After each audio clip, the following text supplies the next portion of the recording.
if you are a queer person who wants to experience more queer joy in your life, if you have challenges with coming out and you want that kind of flipped on its head, if you have parents that are having a hard time with you showing up fully as you are, Dr. Lulu breaks down exactly how to overcome each and every one of those.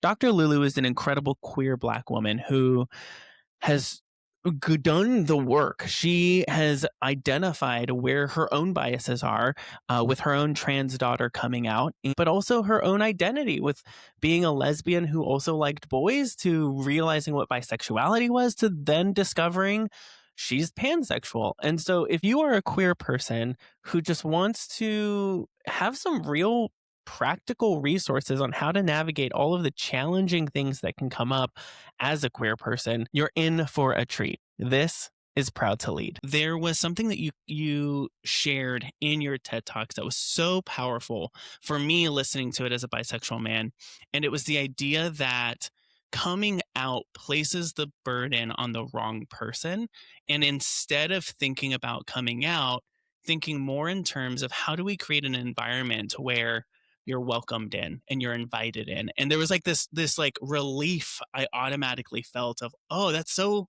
empowering that I could invite people into my life, and that it's their responsibility to create an environment where they are safe to welcome in and be invited in. Can you tell me a little bit more about where that kind of idea comes from? It was not an original. Dr. David Johns, who is really, I think they're the executive director of the National Black Justice Coalition, used inviting in somewhere. And then Karamo Brown also used invited in. So they all kind of were mentioned in the article that I read. I said, okay, this is really interesting. So the idea is that, well, at least in today's world, the queer person is either outed, unfortunately, or forced to come out multiple times. But I just thought, how nifty would it be if it's my party anyway. I'm the host of the party. So I get to invite all the people that I want to invite. But the next level of that is not only do I get to invite you, I also get to upgrade you to VIP, or I get to rescind my invitation. So if I find that you are no longer worthy of being in my sphere, in my queer world, in my realm, then I get to disinvite you. And I think people do that for weddings, people do that for funerals, people do that all the time. So then the onus is on the queer person to recognize the power that they have, as opposed to, well, mom, I'm gay. Will you accept me? No. Mom, I'm telling you that I'm gay, and this is the rules of engagement. I'm thinking about middle school aged me being in middle school, walking the track, and a group of girls coming to me and asking, hey, I want to ask you something. And immediately I knew what they were going to ask, because it was a question that I was asked over and over and over again: are you gay? And when they asked, the anxiety and the fear that came up of like, oh, I'm a victim to something I didn't choose, something that I was just born into. In thinking, if only that middle school version of me had this concept of, oh, wait, no, this isn't something I'm a victim to. This is a party Period. I get to invite Yes. people into. I'm almost like, I almost want to cry thinking about how much more peaceful and joyful and like, at that time, there was a lot of like unaliveness that I was considering, Yes. thinking about, and Yes. the depression that created like such a distraught version of myself. When I was listening to your TED talk where you were talking about inviting people into this party, and even now this idea of being able to uninvite people, like, oh, you have Yes. that power. That's like You that still have the that power. Yes. Just embracing this. Wait. You mean I didn't have to tell my mom? No, you didn't. You could have told your dad and not your mom. You could have told your mom mm, and not your dad. You could have told your mom and dad and not your grandma. You could have told your grandma and not your mom and dad. It's like, just who do you feel psychologically safe with? And which is great, because I'm having my first webinar for the year, and it's titled To Come Out or Not, 3 things you should know before you decide. And one mm, of them obviously is, do you have a safe space? Now, at 55, when I came out as, or when I invited the rest of the world into my pansexual world, at 55, I could take it. Like, what are you going to do? Like, I'm an adult, I have my own money, I have my own whatever. At 15, maybe not. And not every 55-year-old can take it, right? So Mhm. just allowing them to recognize the fact that before you do anything, and one of the examples I used in my live video 2 days ago was, just being ready to do anything, getting ready to go to the party, getting ready to come on the podcast, getting ready to take an exam. You always say, wait, am I ready? Like, it's just normal. You say, wait, am I ready? Okay, how do I look? Is the dress good? I mean, I know it looked good 2 days ago, but today, like, is my makeup all right? Like, but there's always that, am I ready? So even when it comes to inviting people in, am I ready? And so Mm, just pausing to ask yourself, wait, am I ready? And it's okay. I can say I'm gay without shrinking. Okay, phew. I have Uncle Buck and I know he's got my back. Okay, and we have a home where I can run to if my parents act whack. And then say, okay, mom, dad, I have something to tell you. And then because I talk to parents, well, parents, here's what's going to happen. I don't care what anybody says. Your parent cannot bring up house chores when you tell them you're gay. I don't care who it is. This is not the time to go do the dishes. This is not the time to go clean your room. That's a deflection. I was that kid. No kid wants their parent to deflect that moment. Are you kidding? Do you know what it took for the child to finally say those words? This is not the time to go yeah. clean your room. Parents, stay, feel the emotion, feel it and feel it, experience it, stay Mm, there and say the right thing. Like, thank you for telling me. Wow, tell me more. Like, mhm, congratulations. How can I help you? How can I make you feel safer? What can I do to support you? Right. And so the more I tell people about it, people like you on your podcast, the more people hear about it, the more people know what to say. Because as I said in my book, a lot of the kids are hiding in plain sight. This mm, thing here says every trans adult was a trans child hiding in plain sight. So you don't know which of your kids is gay. You truly don't know unless they tell you. You don't know who is trans. You don't know who is bi until they tell you. I mean, you can suspect. And so I tell parents, I said, a lot of us, we kind of suspect, we low key know, but because we're not asking for gay kids and asking for trans kids yet in today's world yet, because it's not been normalized enough yet, then I think parents need to step back and say, okay, should it happen? How do I respond? mm, Should it should it happen? Because it might be my best friend that has a crush on me. It might be my neighbor's daughter. I mean, we don't know who. But should it happen, how can I respond? I wish I had me when I was a younger parent. I would have known what to say because I was like, are you sure? Trans? Wait. I thought you were just gay. Wait. What about the non-binary? I did that. I was like, wait, what? Are you sure? The kid is 22. Yes, they're sure. But that's where my brain went. So now I tell the parents in my book, I said, look, I've made all the mistakes so you don't have to make them. So you mm. don't have to make them. Yeah. So, Think about my coming out experience. I came out, last year, actually, publicly, but I didn't come out, widely first. Like, luckily, me and my wife have known each other since I was like 13 years old. And she was one of the very first people to know when I was like 15 years old that I was queer. And I didn't know the term bisexual until I was 23. And so I knew I was attracted to her, but I was also attracted to men. And so I thought, well, because I'm attracted to men, I must be gay, but I'm also attracted to women. I'm attracted to my wife. So I'll marry my wife and just like hopefully ignore all of the societal pressures. And then I discovered the word bisexual and it was by accident. I was reading a random book and it said bisexual. And I was like, what does that mean? And so I started doing research and I was like, oh, this is me. I found I found it. This is who I am. And then I started to release it slowly to like a friend that I knew was okay. I'm safe with them. And the safety came not because they said anything Safety specific. cannot be. It was so many other things. Like, they never made fun of LGBTQ plus people. They Yes. positively, it just was so safe. And you said something like being able to say to yourself, "Oh, I'm bisexual." That was a big With deal that, for me. yes, with that's the Like, first, that's yeah, that's the first person you come out to. Let's be is honest, right? yourself. Is like The being able first to person say it out loud. yeah, the first person you come out to is yourself. The first person to accept you is yourself, and the first person to affirm you is yourself. And today I was talking about the fact that, you can do, if you don't have all three, if you still say it and duck and still say it and shudder, if you still say it and you're not, it's not time yet. And as a Mm, pediatrician, I know I always use toddlers as an example. No matter how bold that 6-month-old is, no matter how bold that 7-month-old is, maybe even that 9-month-old, they're not ready to walk yet. But there's something about turning one. There's something about turning one because by then they've had a few tries, a few misses, yeah, it's not that bad. And then they take a couple and then the word toddle means literally unsteady steps. That's the word toddle.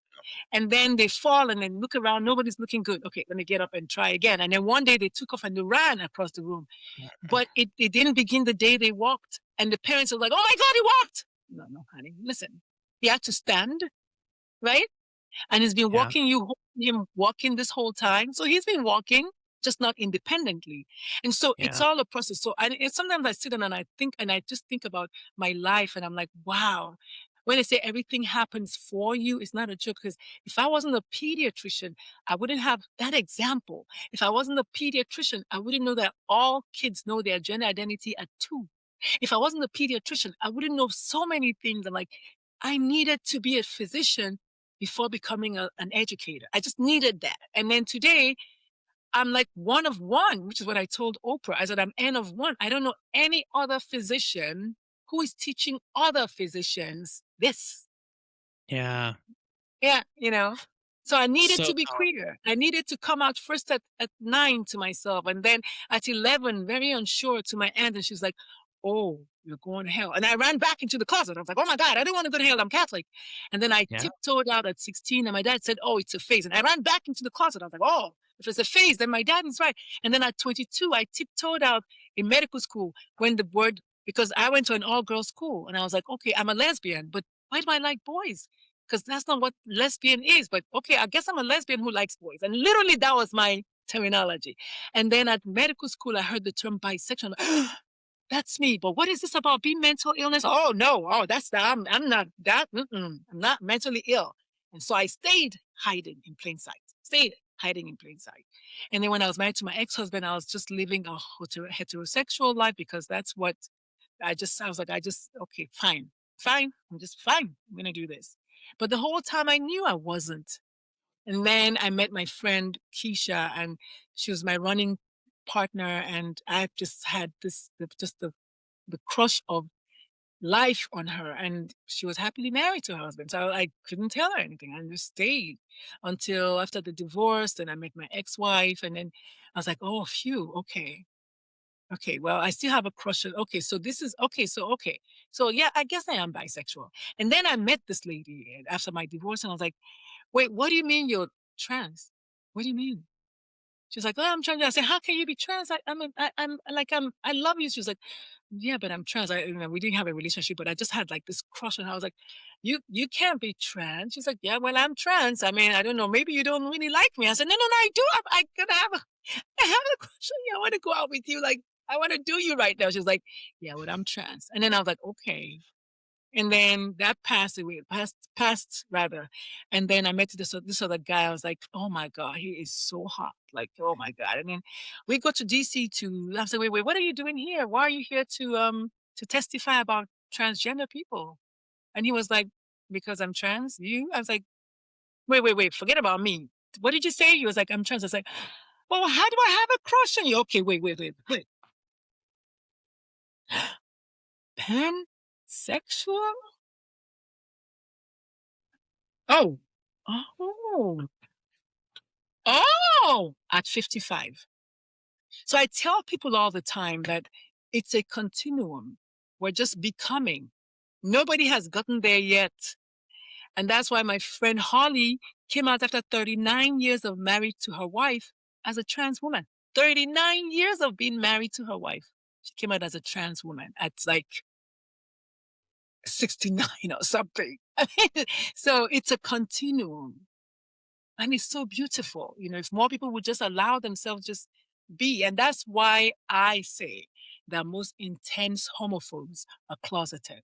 Because there's no other reason why you have this visceral reaction to something that doesn't really bother you. No, you must be feeling the shackles of not being able to live out loud. And so you have to come for those who are. Mm, It's I think that's so crazy. beautiful in giving yourself permission, no matter what age, to still have the fluidity and exploration and openness to say there's so much more about me that I'm still learning, that we are our first students of ourselves. And like I knew when I was 4 years old that I was attracted to men, to boys. Like I knew that. And so I was aware of it first. So when I came out last year publicly, I came out to family, met like all of my family. I posted it on like social, and it was just like I don't want to hide this anymore. I'm I'm married to the love of my life. We have a beautiful baby girl, and still it feels like this secret has morphed into shame. Where I thought this I was protected, I'm now feeling so much. It feels so much more negative to hold on to this version of myself in private and it does in public. And now that I'm out, it's like, oh my God, there's so much freedom and joy and like so many relationships. And I grew up in a hyper religious, Oh, like a very religious family and environment. not more And than the Nigerian Catholics, I'll tell you that, because Nigerian Catholicism is just like, oh, yeah. they're And so so I feel like religious. it was so much harder for me, not just to come to terms with myself, but I also didn't want to go to hell. I also didn't want to lose my community and relationships. Like I knew it was worse to be this than anything else. And Yeah. I didn't want to be that. And so when I finally took over the power and said, "You know what? No, this is who I am, and I'm going to step boldly into it." It was so freeing, and it's so great to hear from you. 55, coming out as pansexual. Um, I think about like if I would have come out so much sooner and earlier if the environment was safer. And I know you speak with Yes. parents a lot. I've had a mixed reaction from family members, from Uh-huh. okay, I love you, but don't ever talk about it. Don't ever bring it up, to, oh my gosh, I love that you're finally accepting yourself, to, we're not talking to you anymore until you Uh-huh. choose to be straight again. It's like, Period. wait a minute, I don't think you understand. Yeah, it was um, never a choice. what The would only choice you I made was to tell you. Go ahead. yeah, what would you say to parents who are listening to this who don't know how to respond? They're like, this is scary to me. I don't know what this means, whether it's religious or culture or society or just like the future they envisioned is not the future they're getting. What would you say to the parent listening right now on how to respond when their child comes out? Before I answer that question, hold on to it. There's something you said earlier on that made me write a note down. When you said once I decided to embrace it, just how freeing it is. I wanted to talk about one of the things I tell the physicians that I train, that I coach at the medical school. I always tell them, I said, ask your patients about queer joy. Because every time like people see me, they think, oh, your daughter is trans. Oh God, how are you coping? I'm like, wait, what? What makes you think I'm suffering? What makes you think I'm struggling? Like, the same reason you think I'm struggling is the same reason why I'm so happy that, oh my goodness, you want to send me thoughts and prayers and flowers? No. I want my kid to be alive. So I want the doctors to recognize that their patients have queer joy. A lot of patients who are queer are very, very happily queer. A lot of them are finally able to be themselves. So it's a thing that they want to celebrate. Now, many of them can't yet, but that doesn't mean that they don't aspire to it. They don't think about gender euphoria, queer euphoria. It's a thing. People are so happy to be out, right? So I Mm. wanted to mention that. So I want parents to And recognize that a lot of times Your child that you think is sad and depressed and sad and depressed, they are sad and depressed, but the reason is not what you're thinking. It's because of the way you are going to react as opposed to respond to them telling you the words, Mom, I'm gay. 3 words, right? Or Dad, I'm gay. Yeah, it reminds me a little bit. I've heard, "Oh, you're just struggling with your sexuality." And I was like, "No, no, no, no. I was struggling when I was trying to be straight. This is like freedom." The struggle isn't with my sexuality. The struggle is with the box you tried to put me in and told me that's the box that would ship me to heaven. I don't want to go in a box. I want to be who I am today, Period. fully alive. I'd much rather the rest of my life being 10 out of 10 me rather than 8 out of 10 me in front of you. And if you can't handle 10 out of 10 me, that's not my problem. That's your problem. That's a you Do problem. the Yes. work. And so that's good that you mentioned that because the first thing, I think it's in this book. I think one of the earliest chapters the is about your thoughts. Because it's important that parents examine their thoughts about their child being queer way before the child gets here. Nice rhyme, Dr. Lulu. I want them to examine their thoughts because before you go into having a child, you have ideas of what you want to have, and that's great. I want you to also include intentionally as a pediatrician, what if your child has seizure disorder? What if your child is autistic? What if your child is gay, right? Not because gayness is an illness, but because as a physician, I know that people are medicalizing and pathologizing gay. So let's go there, right? Otherwise, it shouldn't be a thing. But as I said before, I don't see any parents saying, God, okay, give me a little boy with a side of fries and some supersized drink and, or make sure that they're gay. No. And so, because we're not asking for that, I want the parents to stop and think about their thoughts about why they don't want a queer child. It's so important to examine, ask the questions that we don't want to ask, the hard questions. Why don't you want a gay child? And they'll say, well, because I don't want my child to suffer. I say, okay, good. But hold that thought. What if you're the child's first bully? What? Yeah. What if you're the first one to tell the child to not be who they are? Oh, yes. Oh, I told my kids, don't act like a girl. You're not a girl. Stop acting like a girl. You're not a girl, right? I was my kid's first bully. So I said, go back and ask yourself, this is a queer woman. Who knows what she went through? I still didn't want my child to go through that. It's not something that's just easy. No, you have to be very intentional to unlearn that immediate shock, that immediate aversion to all things gay, even as a gay person. It's Hmm. easy to say that until you're in it. If you're not in it, it's hard. Every parent's like, oh well, I'm so glad my kids. And I said, let me spend 5 minutes with them, and I'll tell you for sure. Like, yeah, because because you don't know, they might very well be hiding in plain sight. So the first thing is to examine their thoughts about. So, what are your thoughts about queer kids, about your child being queer? And the second question, which is serious, close to that one, is where did that thought come from? And so Yeah. when you've asked yourself, what are your thoughts? The second question is, where did the thoughts come from? Because if the thoughts came from a queer person who is in the closet, is different from a thought coming from a queer person who is out and proud. And is very different from someone who is not queer, who is going by their own ideas that somebody else gave to them. You see, that's 3 different sources. So one of the talks I give is titled Bias Begins at Home. That's Hmm. what we talk about. The fact that the first person that ever told you, don't go there, don't play with that kid, is at home. So we have to first excavate, is what I use. I use the term excavate all of that, and then put in the real cement. Now that you've unlearned all of this, your original thoughts about having a queer child, where that thought came from, like literally going to investigate where it came from. But you have to do it before the baby gets here. Because at birth, what do? You assign a genital identity to the child. And then you Mm, call it a gender identity. And what does the genital identity do?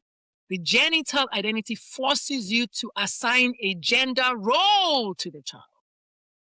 Nobody's talking about the gender identity, which is a deep personal sense of self. Like, I'm the only one that knows if I'm a girl or not. You don't know until I tell you. Hell, I may mm. not even know for sure until I tell me.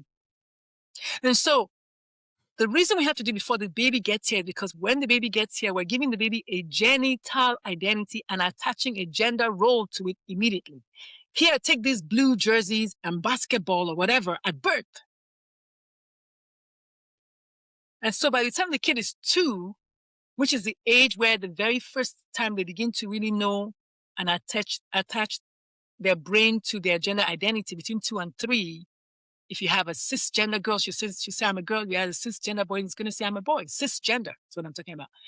Before that, by that time, we've already fed them so much. The child is not going to say anything. And every time they try, what do? No, be quiet. Don't say that. You're not a boy. Where'd you get that from? Okay, you know what? That's you. You're not spending time with him anymore, or her, or them, or whatever. Do you see what I mean? That's what I mean. So by the time the child finally tells you at 14, you're like, oh my God, you would never been gay before until you went to middle school. You've never been trans before until you went to college. My dad told me he thought it was a phase. My dad is not fucking queer. So how is my dad gonna know it's a phase? I know, when somebody comes out to their parents, like that is such a pivotal moment. And it's so easy to deflect or to distract or to ignore or to say it's just a phase. What is the best way to approach it? Because I know, like for me, if I had a parent that, said, "Oh, thank you for sharing that. Yeah. Thank you for letting me in," gave me a big hug and said, "Oh, I cannot wait to learn more about this Mhm. part of you. Tell me more." Like that would have created an environment where a relationship could flourish. Yeah. And I think about like being a parent myself. I never want my child to feel scared to reveal the most vulnerable part of herself to me, Yeah. to reveal a part of her identity. Like, I think if I'm shocked and surprised by something that she's telling me, then I've done something wrong in our relationship to not make it feel safe for her to come to me Yeah. and for her to feel joy. Like you mentioned something, and I really want to pull this back, that queer joy, queer euphoria. I am so happy, and this is a part of me I want to share with people. It's not something I'm Wanna ashamed of or hide. want I to be scared know. about. I want you to ask me about it. I want to have a Yeah. I want to reveal this part of you, a part of me to you. So from all of the work you've done with parents, what is the way for parents to respond? Because I think maybe it comes to a shock or they don't know how to respond. So they just, you know, how can we prepare parents to respond in the best way Yeah, I think possible? it's best to come with how can you prepare parents, because I still insist that no matter how, for some things you're just never ready. You just jump and then you grow your wings on your way. So the third thing to do to prepare is literally to expect it. And I know one of my coaches, Les Brown, said you never get what you deserve, you get what you expect. And I like expecting, because expecting normalizes hiding in plain sight. Expecting normalizes you not just saying, no, my kids are not gay. It's like you don't get to say that. You don't, because you don't know. And that's my third TEDx talk, is about that. It's called Let the Children Lead: Parenting as Students of Your Child, right? You have to parent as a student of your child, because you don't know your child. Even if you have 26 kids, each one is a different human being. You have to learn them. You can't say, I know that kid. No. And I want to go from there, because that confidence that I know my child is the number one cause of the shock, is the number one Mm, cause of the, oh my God, the denial, and then the deflecting, and then maybe even the knee-jerk response to even unlive your own child. I mean, there's so many bad stories coming out of children yeah. telling their parents, which is why studies have shown that parents are usually the last to know. Studies have shown that up to 14 years between the child knowing and telling their parents sometimes, right? Or just never telling. So these are real. And so those three things, number one, expecting it, not because you're going to treat your child like they're gay, but just treat your child like the same. Because if your heterosexual child brought a gay home, you're not going to say, are you sure? You're not going to say, don't tell me that. You're going to say, oh, wow, tell me about it. Like, literally, you want to know. Like, everybody wants to know, oh, wow, what's her name? Like, oh, okay, where did y'all meet? Like, these are the normal questions. So same thing with doctors. I tell doctors, I say, when the patient says, I'm gay, you don't gulp. Uh, uh, uh, but again, before that, recognizing that anybody in your waiting room could be queer. Any of your employees could be queer. Their family members could be queer. Your co-workers could be queer, right? Expecting. I really love the word expecting. Expecting it to be. So it's no longer like a rarity. Unfortunately, we're living in a world where people who are quote unquote not queer are telling us that we don't exist. So that is the craziest part of it. So it becomes this uphill task instead of a beautiful task. That said, let's just say your child does find you safe enough to tell. The first thing that I tell the parents to say is face the child squarely, make full eye contact, stop what you're doing. Why? Because it took them everything to tell you, because your child is not straight. A straight kid can just say that, Mom, I'm going to Julia's house. And I joke about it all the time. Why is it okay when two kids are playing in a sandbox? One is Tommy and one is Fred. It's okay for Tommy and Fred to be playing in the sandbox as friends or just neighbors' kids. Stay with me here. And then when Tommy and Susan are playing in the sandbox, it's okay to say, oh, Tommy likes Susan. Oh, I wish they could grow up and like become like a couple, right? And it's still okay at 4. But not Tommy and Fred, but it's okay for them to play as Fred. So I'm saying that the odds are stacked against your child being gay already. So I want the parents to be prepared for that. Because if the child whose mother, if the two boys playing in the sandbox, if one of them ever tries to insinuate, that friendship is over. Oh, I can't believe you said my little Tommy, he's only 4. Now he's only 4. But when it was Tommy and Susan, he wasn't only 4. So it's just like all of that mess is messy. Now, let's just say the child does tell you. Turn around and face them squarely, because this is a very important moment. 3 words that I learned from another TEDx talk. Tell me more. Those 3 words. I learned that from another TEDx. So when you anybody tell me more, naturally you're leaning in. Naturally you're closing the gap. Naturally you're showing concern. You're showing attention. You're showing interest. Tell me more versus shut up. Don't ever say that again. Who told you that? Where did you learn that from? None of my kids is gay. I didn't teach you that, right? Making me, making it about me. But really, it's not about me. This is not about you. You can't center yourself in this. Oh, woe is me. Oh, what are my friends going to say? What are they going to say? Did they ask you what you're going to cook for dinner? Why should they come and tell you how to respond to your kid? You know? So again, it's just parents understanding that your child needs you at that moment to face them squarely. I use CTA because it's easy. And so C stands for congratulations. But congratulations also stands for, wow, like thank you, or like amazement, or like joy even. Like, oh, girl, it took you long enough. Thank you. You know what? Come, bring it in here. Like, I've been waiting for you to tell me this for years now, because a lot of parents have low key known, right? So congratulations stands as the word, but also stands for celebrating it, and also reading the room, because if the child is like more mellow kid, they may not want that. I don't know. You know your kid, right? And I wrote some of the things down in the book, some of the things you can say and not say. So just making it look like, okay, you want to hear more. And then saying thank you for finding me safe enough to tell me this. This is amazing. Like, thank you so much. Because knowing fully well that the kid might have told their auntie 4 years ago. One of my siblings' kids told me this years ago, but I'm not allowed to tell yet because it's not my story to tell. And then the A is ask, how can I help you? What can I do to help? What would you like me to do? Who would you like me to tell? Like, what do you want?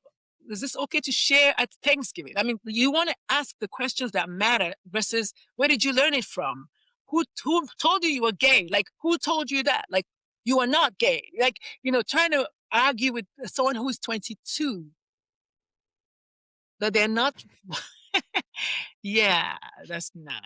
Yeah, or 37, like, no. Or even 17 or even 5. We know that kids know this thing. So just being able to ask yourself, what are you thinking when a child tells you at 9 that they like the same gender as opposed to the opposite gender? What are you thinking at that moment? Because it's got to be something negative for you to have a negative reaction. If it was just, Mm. oh, we're normalizing this. Okay, yeah, sure, fine. Just make sure that you're safe in their house. Make sure that, if you're going to spend the night, I need to know, when are you coming back from, the normal things you would do if it was a heterosexual picture. Again, I want parents to remember how they were at 15, how they were at 13. How easy was it to tell your parents certain things? One. Two, do you remember that there was some things you never told your parents? And I'd say that because when parents say, "Oh, I know my child." No, you don't. You know what your child wants to tell you. And this I'm not making it Mm. up. And so when a parent comes and say, "Oh, listen, my kid would never do that." I'm like, except they did. Right? So you may not know your child. And then again, you may. I don't know. I'm just giving you reasons why it's much more, it's bigger than just do this, do that, do that. If you have a child who is more, like my kid is an introvert, they may just want to tell you and just, okay, so is it okay if I hug you? Like, well, but mom, you didn't hug so and so. When okay, well, okay, no problem. No hugs, no hugs. What would you like me to do, mom? It's fine. Just don't make a big deal of it, please, and don't tell uncle such and so. Or please don't tell dad. I want to talk about that. Please don't tell dad. Yeah. When the child says, please don't tell grandma, I want you to know that there is a reason. The child does not want to invite that person yet.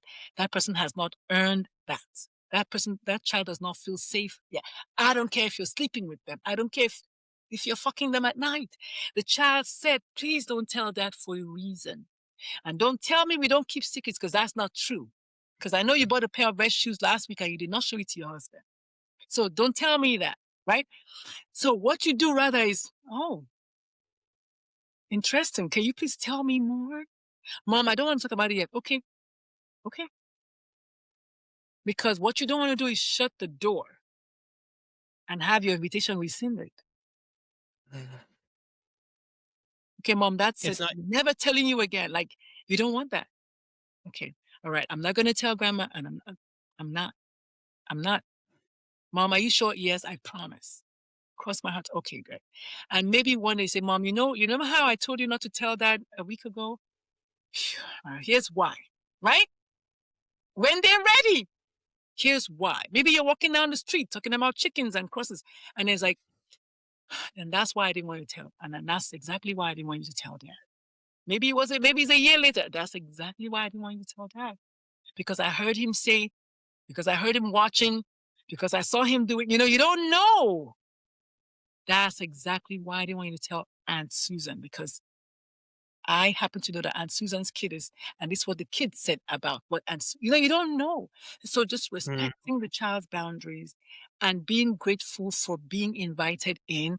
And if you focus on gratitude, honestly, you don't have time to focus on all the other things.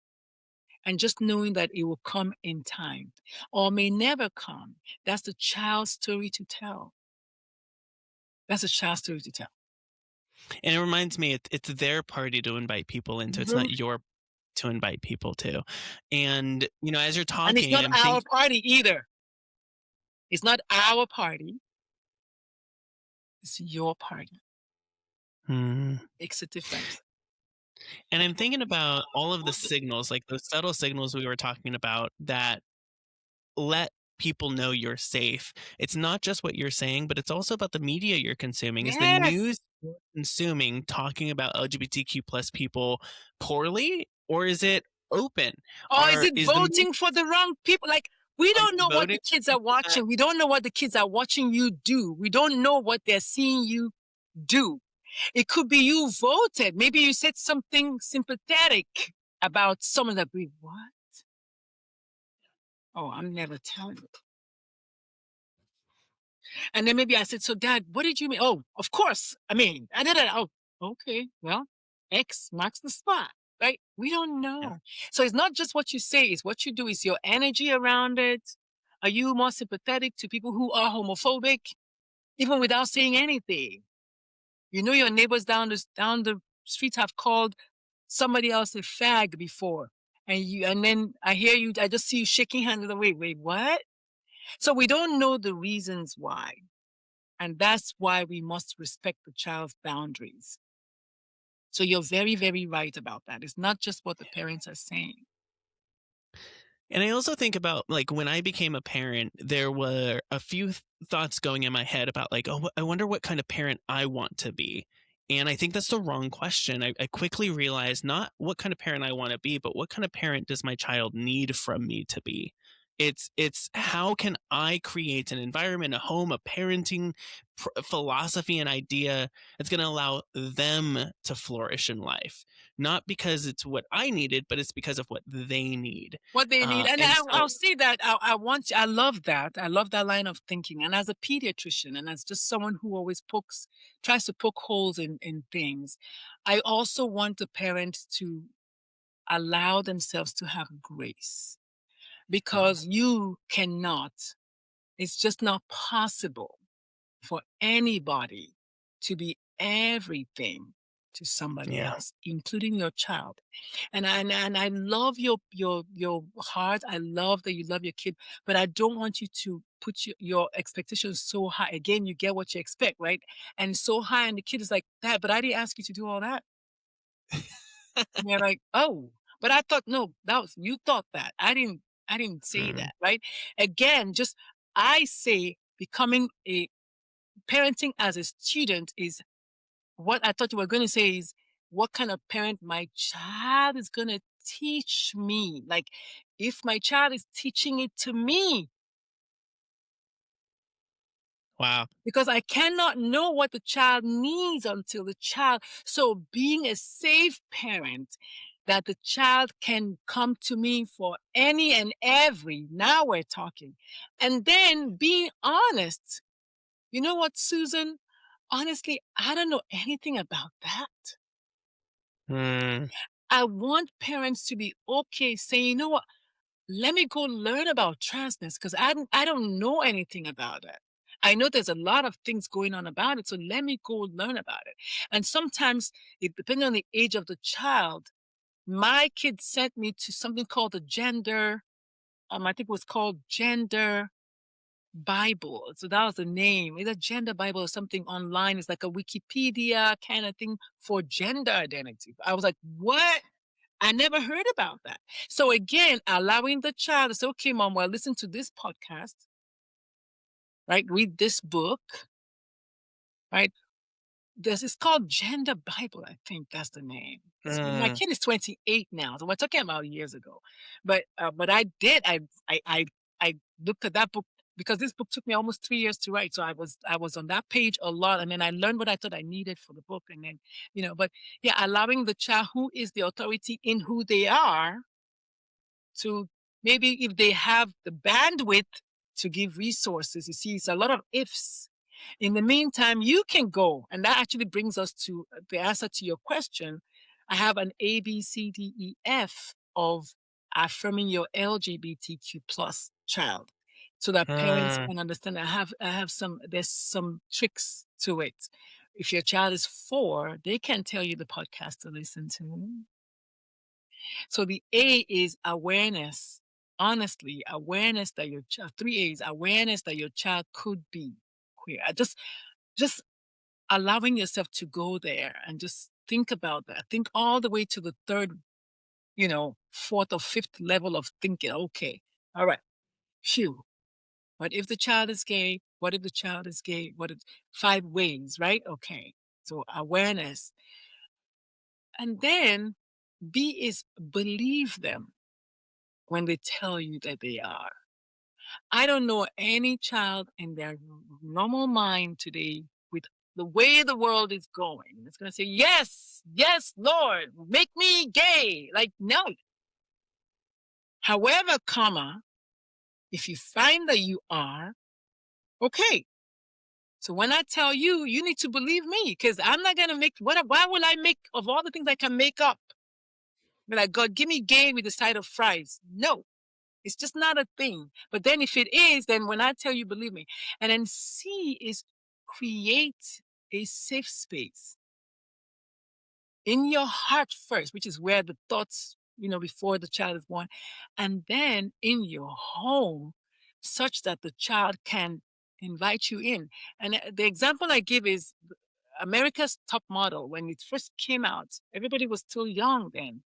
My ex-wife and I were all like, oh, Miss J, why is he so much? Why you gotta be so much? My kid was like, Hmm. he's just, Jesus Christ. Can he just be soft, more subtle? Like, why does he have to be so gay?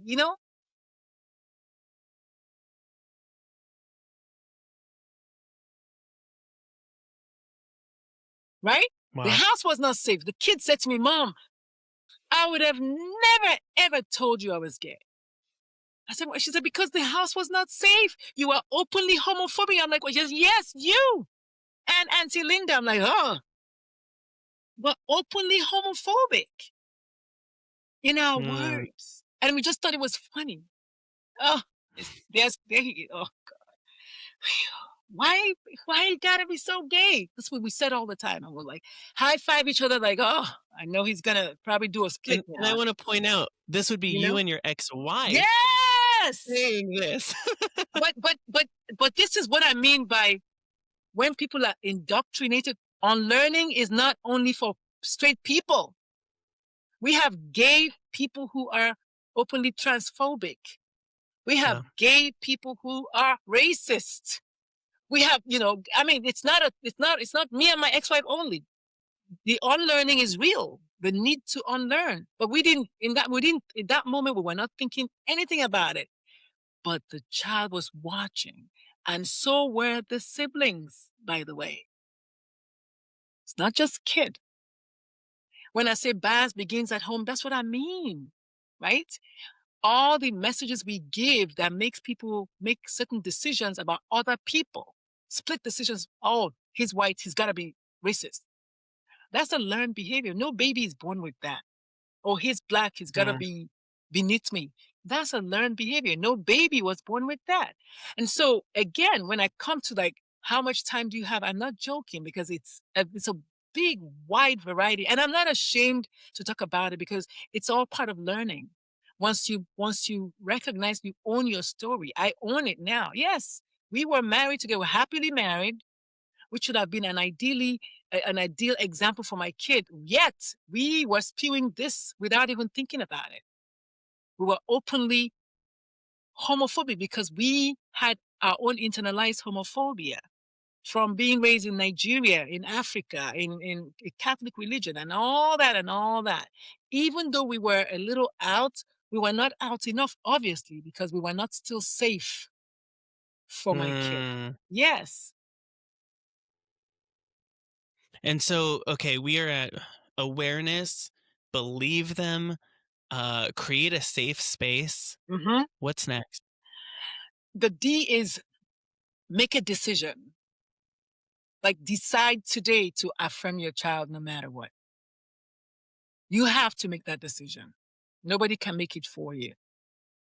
Decide to say, I don't care what I'm doing. In my case, my ex-husband was 26 million times more homophobic than me. So I was like, oh, honey, I don't want anybody sending me thoughts and prayers. I'm going to affirm this kid. Well, before I knew the word affirm, I was using accept, and she told me affirm. I had to go look up what affirm was, and then I came up with my own definition of affirm. We'll go back. We'll go talk about that later. But I'm just saying that. So I was like, oh, there's no question.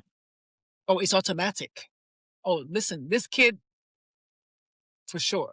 One of this child's parents is gonna be there for them. So I made a decision. Mm, It didn't matter what family members, Nigerians, all the immigrants. No, no, I don't want to hear it.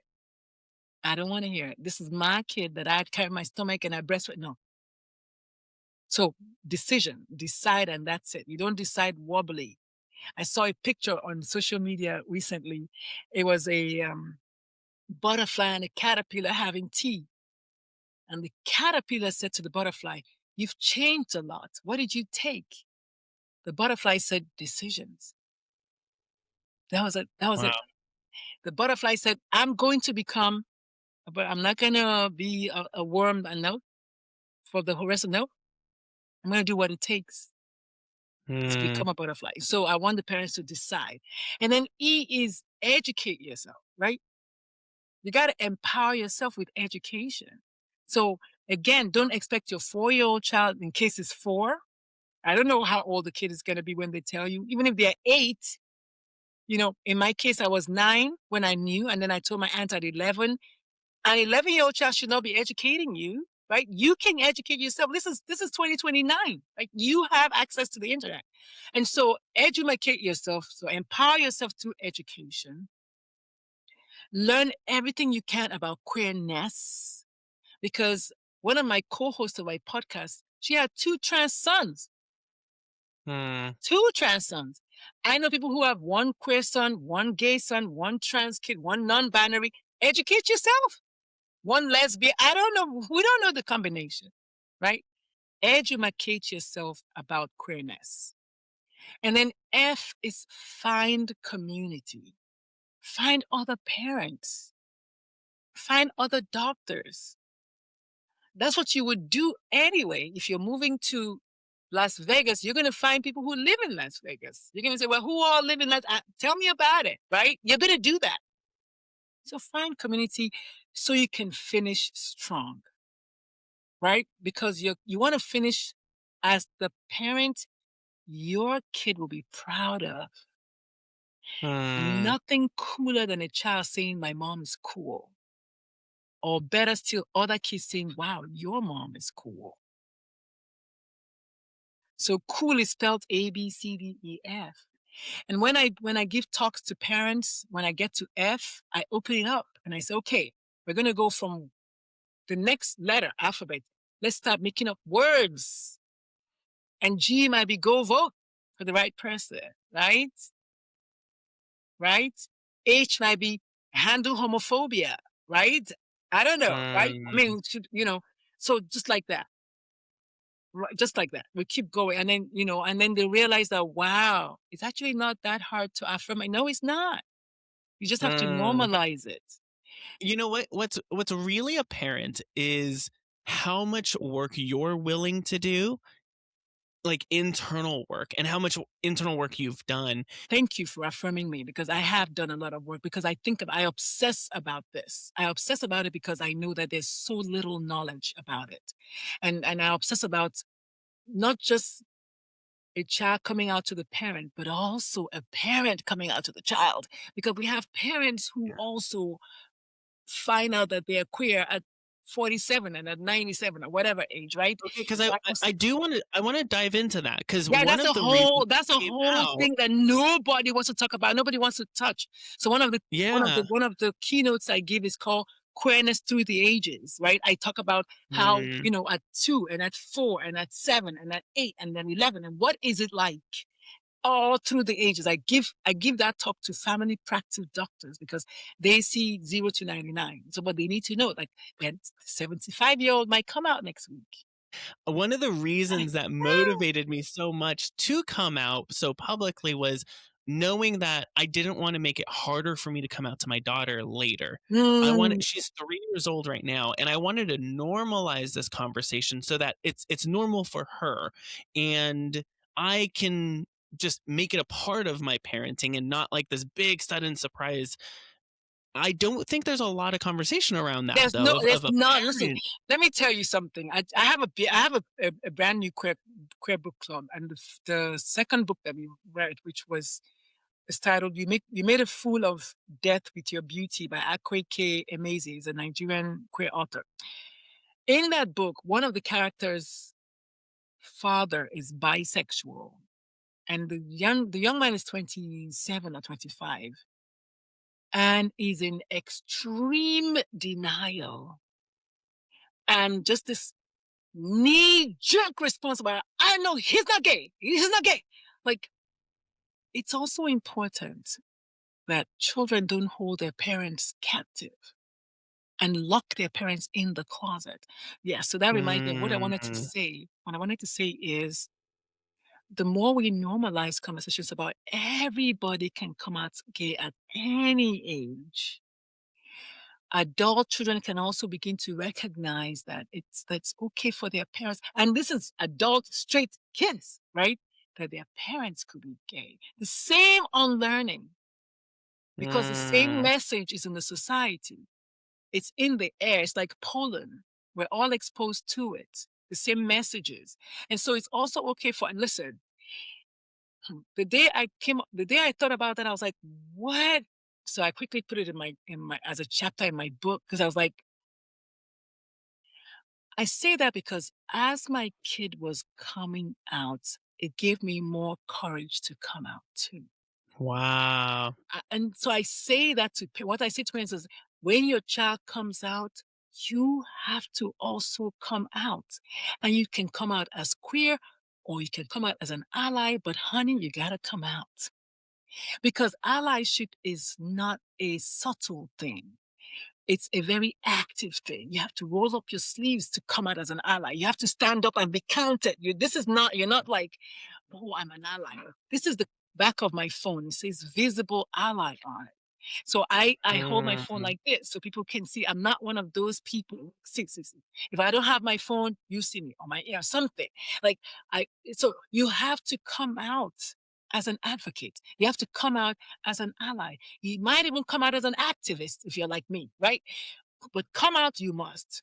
This is not like, it's not subtle. And I give them this difference between acceptance and affirmation. Acceptance means I see you, I hear you, I believe you, and it's okay, right?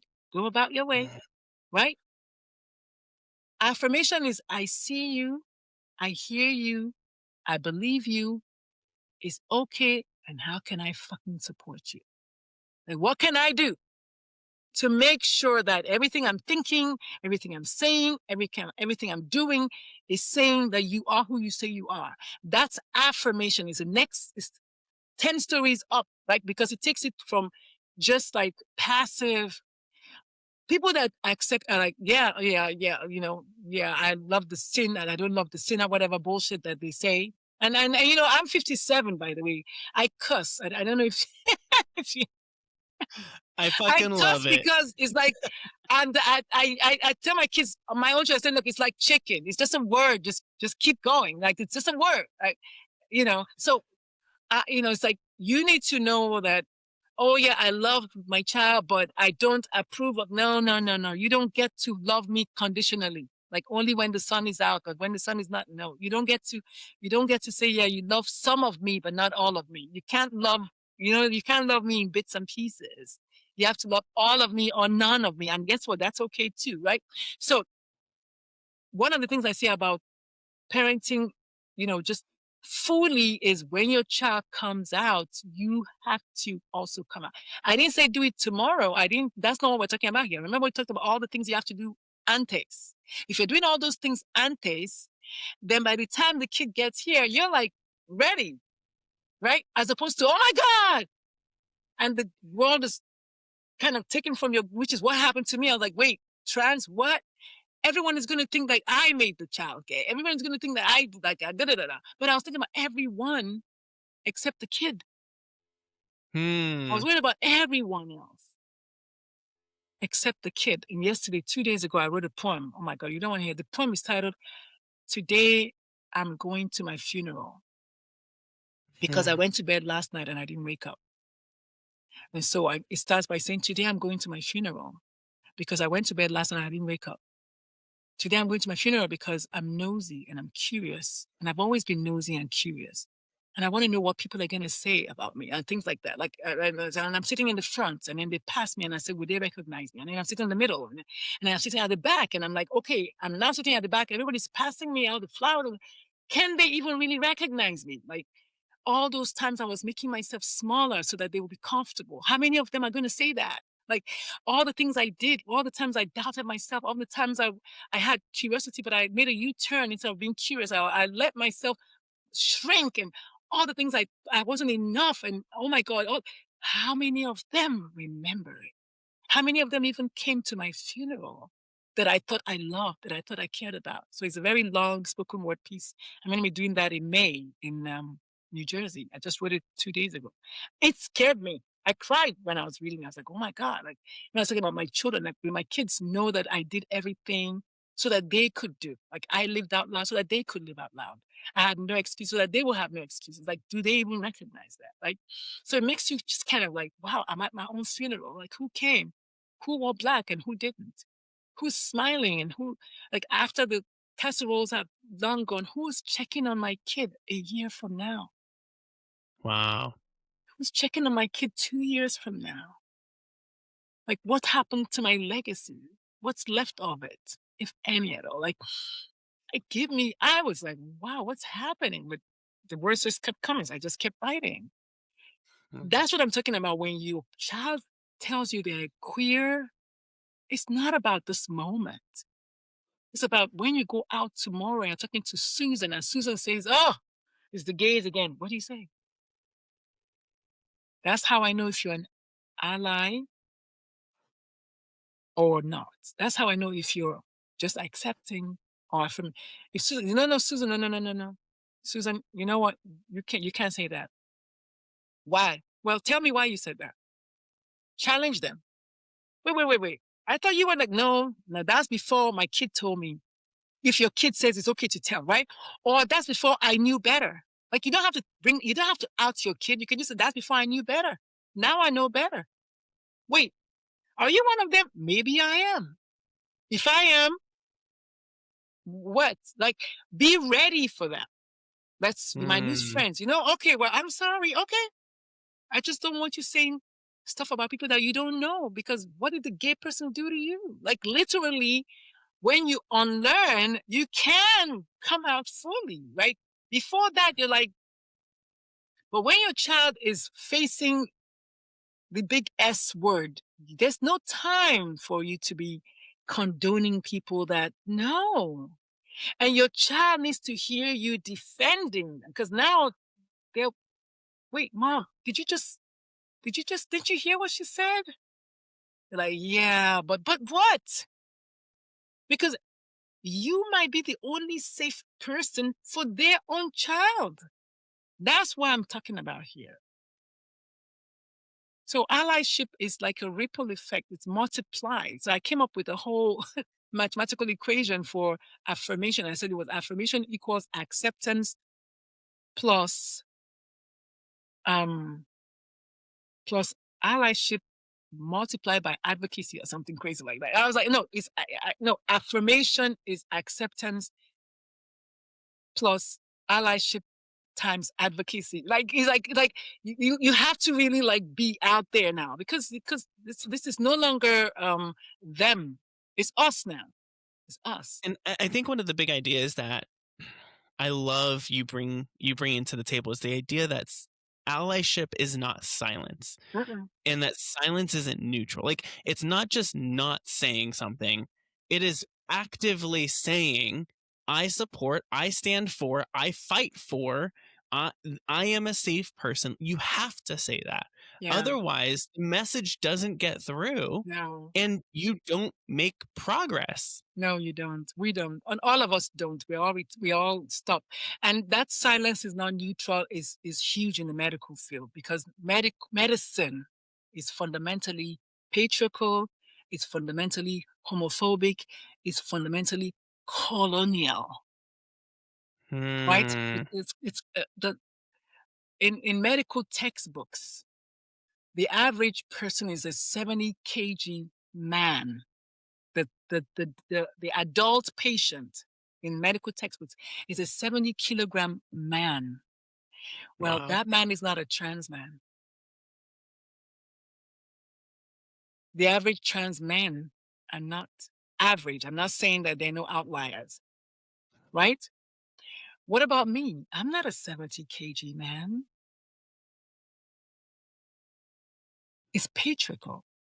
Yeah. It's colonial. So we have to unlearn that.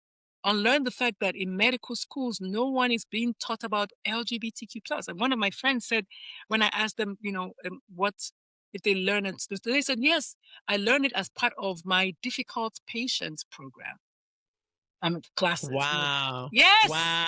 I have it on social media. Just take a screenshot, and I used it to teach the psychiatrist last weekend in New Orleans. So we learned about it as part of our difficult patients course. You don't know me. How am I? So you see the stance of the doctor when they tell them that the patient is LGBT, who learned that there's a difficult patient, is already like, but the patient is Yeah. just like, I'm never going back to that doctor. They're like, what? It, I'm just not going back. Like, it's like, Mm, it's just too much. So they're not taught. There's a huge gap in learning, and yet the patients are coming every day. And so people like me, we have to stand in the gap because I am the patient and I am the doctor. When my kid, the reason I yeah. started writing this book is because the kid came home one day and said, Mom, I'm done. And I said, done with what? She was coming from her Planned Parenthood. I said, done with what? She said, I'm done teaching my doctors. I'm done being the deviant black man. I'm done being the token. No, I'm done. And while she said, Mom, I'm done, what I heard was, Mom, what are you going to do about it? Because you are also a physician, by the way. Oh, a pediatrician for that matter. So when your child Wow. gives you a that kind of challenge, you can't turn around and walk away. So I had to quit medicine to do this. I had to, because I was like, no, this is too needed. It's too needed. There's no one else talking about it. You mentioned colonization, and you mentioned also earlier the like water and oil effect of like African countries and the LGBTQ plus. And I heard you in another interview say that it's so often forgotten that anti-LGBTQ plus It's not perspective and African. attitude Yes. is not African. It's a Not inherently. colonized belief that Yes. was given. Break that down a little bit. Well, it's not, because ancient African nations, ancient African cultures had same gender, just any indigenous culture had same gender loving, had third genders, right? Had same sex, if you want to use that. They had other genders, the two spirit people, the Mushe in Mexico, the um um in Igbo land, the Muhammadu people, which is people who have more than one spirit, right? In many, many African cultures, my very first chapter, like I said, it looks into Africa and LGBT. How? So Orthodox religion is not African. Hmm. Abrahamic religion is not African. It was not Mm. born in Africa. It was imported to us by colonizers. The Christian missionaries, they were not black originally. They were not black. They came to the country with the pretext of bringing religion. They brought diseases, they brought guns, they brought chains. They took children from Africa back as slaves, right? And oh, by the way, your religion is devilish, is voodoo, is bad. I mean, part of the hidden racism or hidden colonization is, why is devil's food cake brown and angel food Mm. cake white? Why is the devil black skin and Jesus blonde hair and blue eyes from Israel? How? Wow. I mean, it's just this little things like that that's pervasive. It's been fed to us so much so that in Africa now, Christianity is like so, it's a psychosis almost.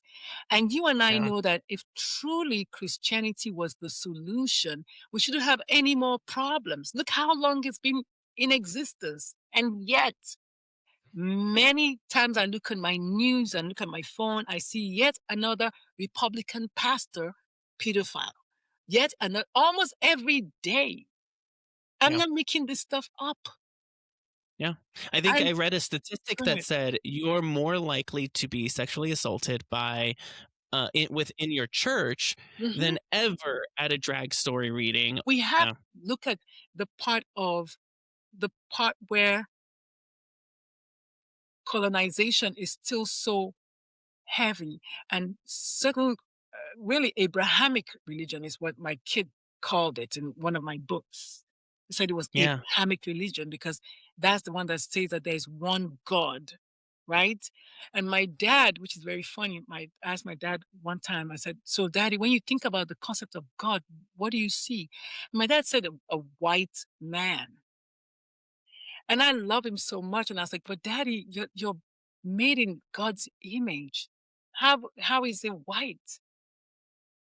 Why isn't it a Yeah. black Nigerian man? And why is mine not a black Nigerian woman?" Right? Hmm. And so just us being, why is my kids are not a trans woman? Like, if we're made in God's image, nobody has really seen God that we know of today, right? We don't know what God looks like, which is what brings me to God's pronouns not being he, him. That's patriarchy, right? Yeah. But the Father, why is it okay?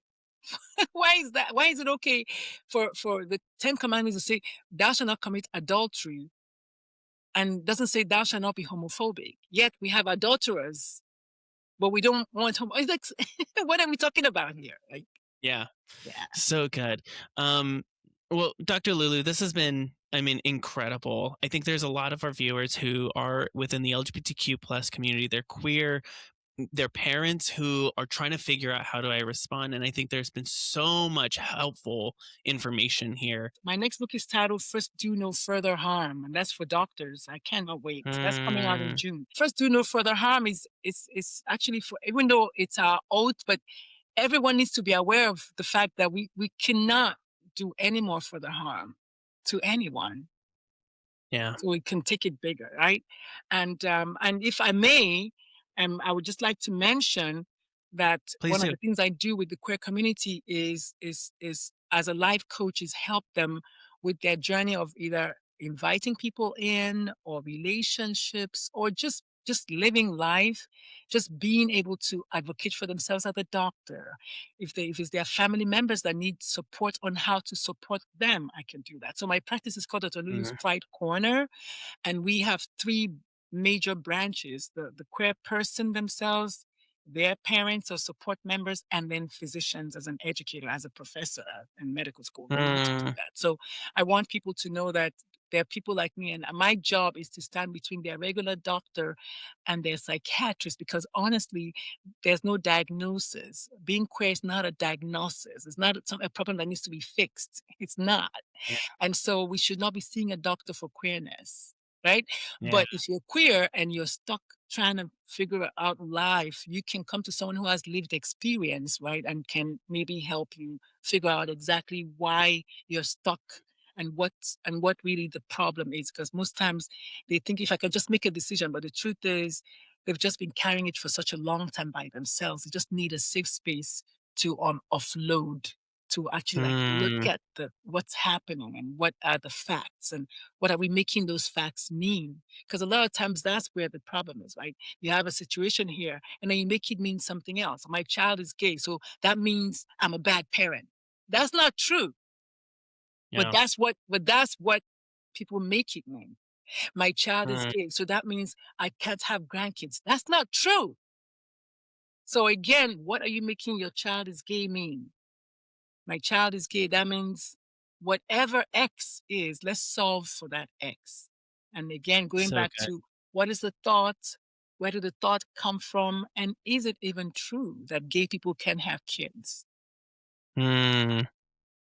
So good. Okay, I'm going to add a little bit to that. Listen, if you're listening to this and you want to amplify your queer joy, you got to be around Dr. Lulu, cuz let me tell you, the queer joy and euphoria I'm feeling right now after this interview is through the roof. So, Lulu, you're amazing. How do people get in touch with you?